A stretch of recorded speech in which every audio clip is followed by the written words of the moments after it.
Welcome to Fluent Phonics. Today we will focus on mastering the pronunciation of the word objectivity.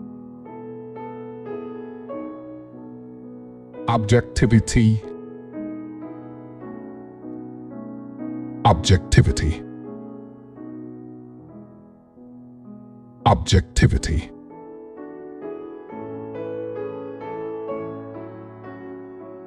Here's an example of how one might use it in a sentence.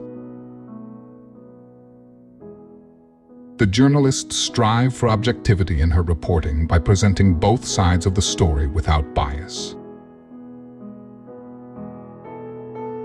Objectivity is the quality of being unbiased, impartial, and fair in one's judgments or assessment, free from personal feelings or opinions.